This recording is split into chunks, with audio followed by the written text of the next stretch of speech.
मैंने भी पत्नी को एक थप्पड़ मार दिया। ये पीछे से गवाह है।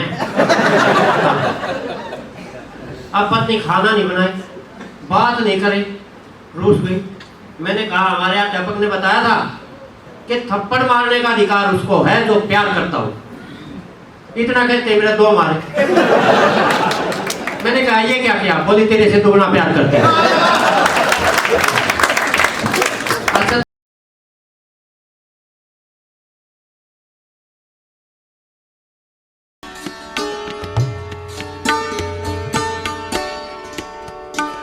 बहुत ही भव्य और सुंदर इमारत आज यहाँ पर जो मंच पर उपस्थित कवि हैं वो यहाँ पर खड़ी करने में सक्षम होंगे।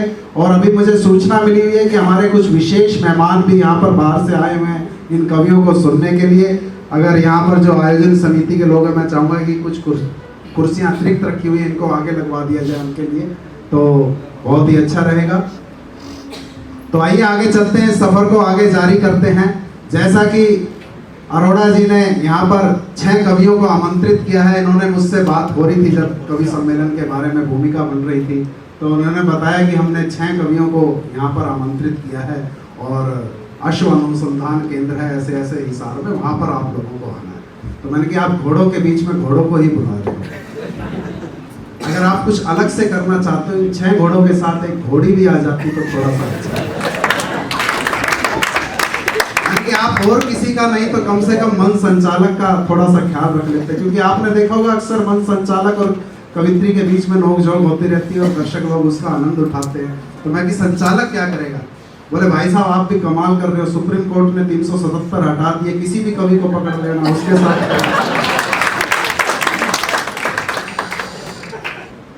और आइए दोस्तों आगे बढ़ते हैं, अगले कवि को मैं आमंत्रित करना चाहता हूँ। और हमारे बीच में एक बहुत ही हास्य रस के तो खैर सारे ही कवि हैं, एक अलग से अलग आपको नजर आ रहे होंगे। बिल्कुल ही मंच के एक साइड में बैठे हुए हैं हमारे लगभग 20-22 किलो के कवि हैं।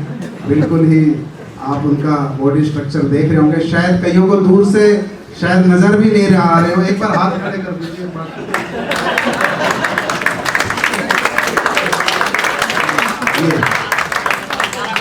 सारे खड़े हो गए और जिनको अभी भी नजर नहीं आ रहे, पीछे स्क्रीन पर इनकी फोटो भी लगा दी गई है, वो देख सकते हैं। बहुत ही हष्ट-पुष्ट कवि हैं और जितने हष्ट-पुष्ट हैं उससे कहीं अधिक हष्ट-पुष्ट इनकी कविताएं हैं। इनकी आपको 1 सेकंड के लिए भी ऐसा नहीं छोड़ेंगे जब तक ये माइक पे रहेंगे कि आपके चेहरे से हंसी या मुस्कान गायब हो जाए। ये वो कवि है, मैं बताता हूँ, बहुत ही इनका इतना नाम है, वाह वाह क्या बात है। और पता नहीं कितने अनेक प्रतिष्ठित टेलीविजन के कार्यक्रमों में ये अपना काव्य पाठ, अपना जलवा, अपना लोहा मनवा चुके हैं। और इनकी प्रसिद्धि इतनी हो चुकी कि एक बार डाबर कंपनी वाले इनके घर पहुंच गए, बोले जी हम आपको अपनी कंपनी का ब्रांड एम्बेसडर बनाना चाहते हैं। बोले मेरे में ऐसी कोई खूबी नहीं है कि मैं आपके किसी प्रोडक्ट के काम आ सकूं। बोले जी हमारा एक प्रोडक्ट है च्यवनप्राश, हम चाहते हैं कि आप उसके ब्रांड एम्बेसडर बनिए। तो उन्होंने कहा कम से कम आप मेरा हुलिया देख लो, आपको क्या लगता है कहीं से मैं कोई किसी बॉडी बिल्डर को पकड़ो, सलमान खान को पकड़ो जिसके 6 एब्स हैं, कम से कम वो अच्छा लगेगा। बोले नहीं हम ऐसा करना चाहते हैं, आपकी फोटो लगाएंगे हम अपने च्यवनप्राश के डब्बे पर और उसके नीचे लिखेंगे अगर नहीं खाओगे तो ऐसे हो।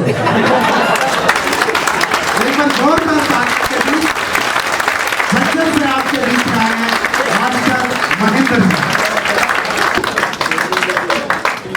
देख लो ऐसे देख लो, ऐसा घोड़ा पहली बार आया है।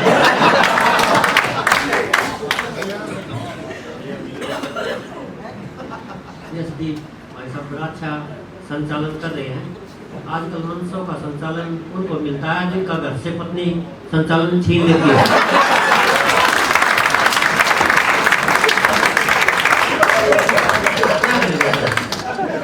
घर का संचालन तो है नहीं, चलो मंच का संचालन बहुत गजब के यहाँ भी बता रहे थे। च्यवनप्राश वाला इन्होंने आधा बताया, च्यवनप्राश वाला मैं बताता हूँ पूरा कैसे होगा। कंपनी वाले आए, कहा जी आप च्यवनप्राश की ऐड कर दो, हमारा च्यवनप्राश खूब बिकेगा। मैंने कहा भैया मुझे करना क्या है? बोले आपको कुछ नहीं करना, हम आपका फोटो खींचेंगे और हर एक च्यवनप्राश के डिब्बे पे चिपका देंगे, नीचे लिख देंगे च्यवनप्राश नहीं खाया तो ऐसे हो जाओ। कंपनी बहुत चली थी, अपना फोटो तो लगा था। कंपनी ने 5 डिब्बे च्यवनप्राश मेरे को फ्री में दिया। मैंने वो च्यवनप्राश खाया और उस च्यवनप्राश ने कोई असर नहीं किया। मैंने कंपनी को पत्र लिखा कि तुम्हारे च्यवनप्राश से मुझे कोई असर नहीं हुआ। कंपनी ने 50,000 रुपये भिजवा दिए। वो ये किस बात के? बोला किसी को भी ये मत कह देना तूने हमारा च्यवनप्राश खाया।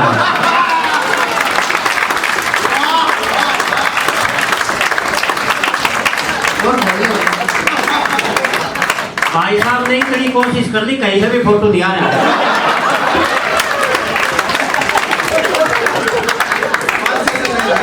लेकिन भाई साहब की कोशिश को प्रणाम करता हूँ। मेरा तो रंगीन कैमरे से भी एक्सरे आवा है। और अगर एक आध मेरा फोटो खिंच भी गया तो मेरी समझ में नहीं आता, मेरे फोटो तो यो कि अपने बाल कट रहा होगा। लेकिन पट्टे की दाल बहुत अच्छा। मैं बताऊं ये कैमरामैन बनता कौन है? हाँ, हमेशा वो आदमी कैमरामैन बनता है जो बचपन से दूसरों के घरों में ताक झाक करता है।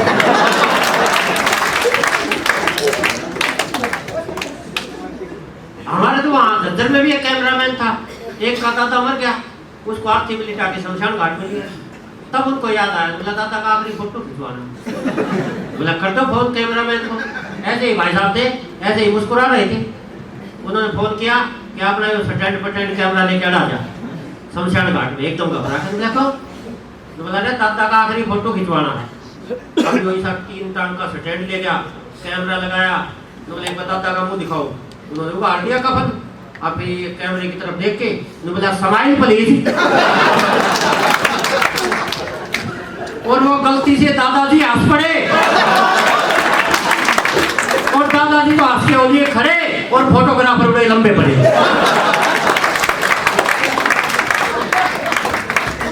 बड़ी व्यवस्था हो जाती है साहब। लेकिन फिर भी कहीं ना कहीं ये हमारे जीवन से जुड़े हुए हैं।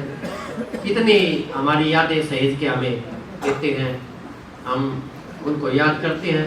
ऐसे ये लड़का एल्बम उठा लिया अपनी मम्मी पापा की शादी का, पहला पेज खोला तो बोला मम्मी पहचान गया ये तो तुम हो। लेकिन ये बालों वाला लंबे लंबे बालों वाला आदमी कौन है? बोला बेटा पहचाना नहीं? बोला नहीं। तो बोला ये तुम्हारे पापा है? तो बोला यही पापा है। तो ये घर में गंजा आदमी कौन रहा है?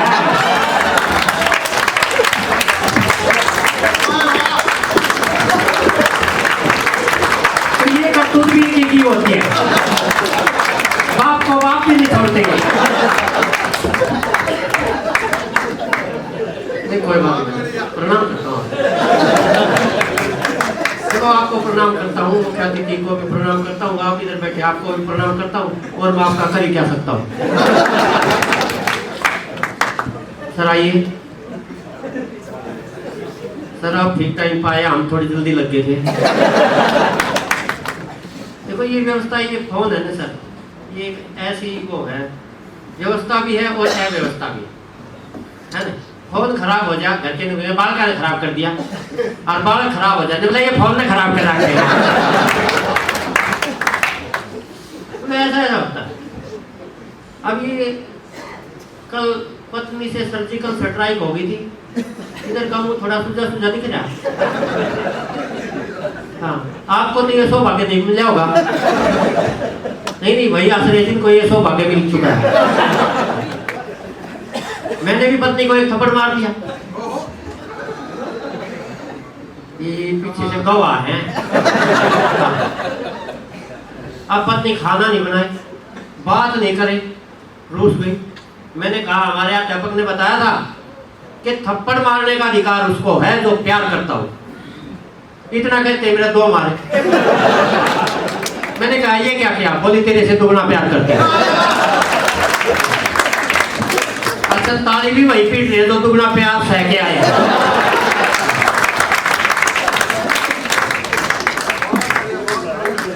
व्यवस्था ही ऐसी है। मैं झज्जर से आया हूँ, मेरा नाम है मास्टर महेंद्र। मास्टर महेंद्र। और हरियाणा में मैं ईसा मास्टर हूँ जी का मास है। मैं तो खाली हूँ। चंडीगढ़ कवि सम्मेलन में गया, एक सरदार जी मिल गए, पूछने लगे मुंडा तू क्या करता है? मैंने कहा जी मैं अध्यापक हूँ। बोले अध्यापक तो तू नहीं लगता। वो क्या लगता हूँ? तो बोला तू आध पका लगता है। इतनी व्यवस्थाएं मेरे साथ हो जाती है। एक दिन पत्नी ने मेरे अखबार लेके बड़ी खुश नजर आ रही। मैंने कहा क्या खबर आई है? बोली बहुत अच्छी खबर आई है। मुझको बताओ तो सही क्या खबर आई है? बोली सरकार ने विधवा पेंशन 2000 रुपये महीना कर दिया। मगर इसमें क्या खुश होने की बात है? फिर मेरी तरफ का खाने लगी। आप क्या देख रही है? बोली तू 2000 रुपये महीने का नुकसान कर रहा है। और भाई साहब आपसे प्रार्थना करता हूँ घर मत पता नहीं।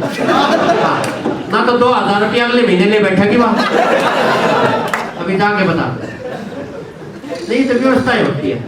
एक पत्नी को बता रहा था वजन के हिसाब से किराया लगे मैं दुनिया का सबसे खुशनसीब आदमी होगा। पत्नी बोली तू सबसे बदनसीब होगा। और मेरा वजन कम है, मेरा भाड़ा कम लगेगा, मेरे को खुश होने की जरूरत है। बोली जिस दिन वजन के हिसाब से किराया लगने लग जाएगा उस दिन तेरे को बस में कौन बिठाएगा? तो बस अड्डे पे खड़ा रह जाएगा। बसों पे तख्ती लगा दी जाएगी जिन सवारियों का वजन 20 किलो कृपा हो न चढ़े वो तो योगेंद्र मोदगिल जैसे को बिठाएंगे। ये देखो मेरे को देख के तो आपको लगेगा देश में काल पड़ रहा है और भाई साहब को देख के ऐसा लगेगा क्यों पड़ रहा है। हाँ सबका निपटा है। मुझे देख के आपको लगेगा इस आदमी ने कभी किसी का कुछ नहीं खाया होगा और इसको देख के ऐसा लगेगा पट्टे ने किसी का कुछ छोड़ा नहीं होगा। अभी बस में आ रहे थे इसका एक आदमी खड़ा उन्होंने बोला भाई साहब धक्का क्यों मार रहे हो? बोला सांस भी ना लो क्या। बहुत कमाल के हैं। इधर ये बैठा बुढ़ा हेलीकॉप्टर ये उठे जब देखियो जो मैंने धोए धोएगा मैं इन्हें पहले निपटा दूं। एक दिन डाई लिया त्रिपाठी जी वो डाई बाल काले करने वाले और वहां लग रहा इसका पोता सफेदी बोल रहा है कटोरी में वो अपने सफेद बाल करने लग गया। तो ये बोला पोते ये क्या कर रहा? बोला दादा तू बता तू क्या कर रहा? तो बोला मैं तो बाल काले करके जवान हूँ। तो बोला मैं बाल धोले करके बुढ़ा हूँ। बोला तू बुढ़ा क्यों है? तो बोला तू जवान हो जाएगा तो घर में कोई बड़ा बुढ़ा भी तो होना चाहिए।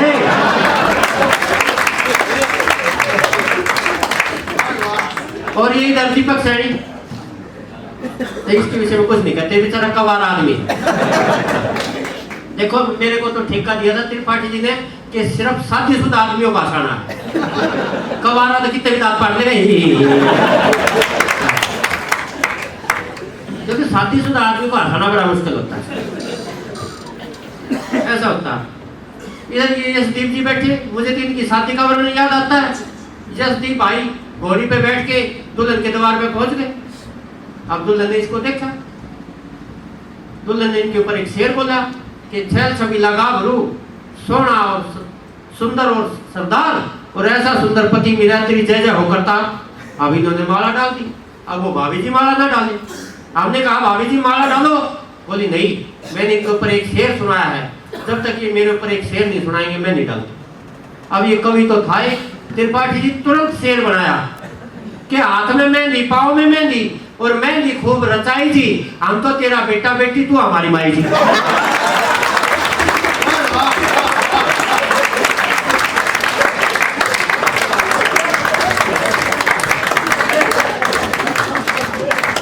अच्छा मैं तो ये कहता हूँ देखो जहाँ भी जाता हूँ सर ये आप अच्छे हैं। जो मुख्य अतिथि होता है वो पति पत्नी अगर इकट्ठे आए तो उनको दूर दूर बैठना चाहिए। हाँ एक दिन ऐसे इकट्ठे बैठे थे और मैंने जब कविता पाठ किया तो मिसेज ने उनको कमर पे हाथ मार के तो बोली भाई साहब आज तो मजा आ गया। इसलिए मैं तो पहले ही कह देता हूँ अलग लग गया।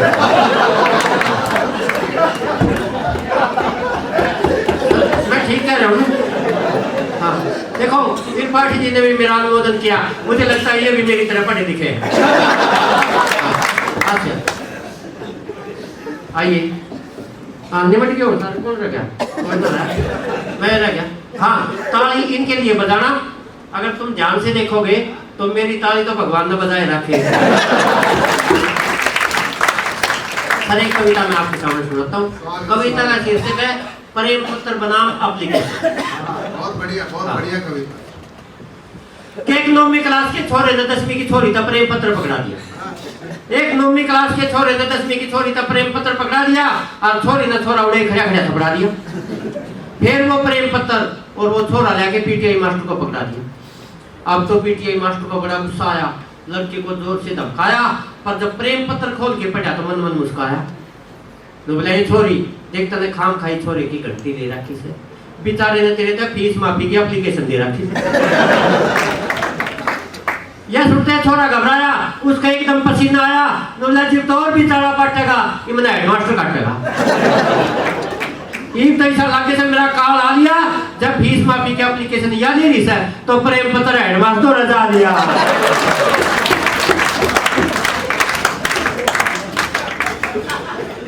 हेडमास्टर भी जो मनाई कर दी वो छोरे की घड़ी ठुकाई कर दी। बोला नालायक तने खसना था तो किसी और गला खस लेता, स्कूल में घड़े मास्टर बहन जी से तू हेडमास्टर तो बख्श देता। यह सुनकर छोरा आकर के खड़ा हो गया, हेडमास्टर की बैत पकड़ के खड़ा हो गया। हेडमास्टर बोले पकड़ा है, मेरी बैत ने पकड़ा है। छोरा हाथ जोड़ के बोला जी मैं इस कारण आपकी बैत कैसी पिट रहा हूँ, प्रेम पत्र पर तो मैंने दुनिया ही पिटती देखी, आज मैं तो एप्लीकेशन पे पिट रहा हूँ। मैं तो एप्लीकेशन